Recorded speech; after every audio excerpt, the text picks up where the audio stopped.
படமா? அப்ப எல்லாமே முடிஞ்சிருக்கும் போலயே. டேய் இவன் தான் சொல்றான்னு நீயே எல்லாத்தையும் நம்பிட்டு இருக்கியேடா.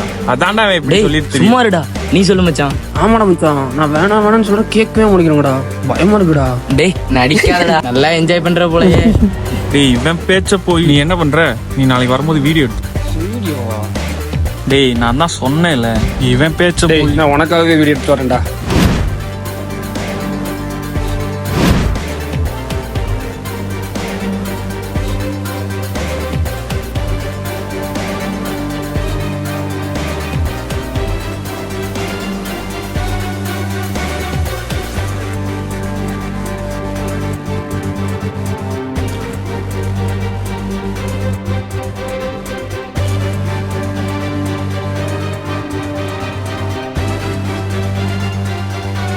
டேய் அக்கா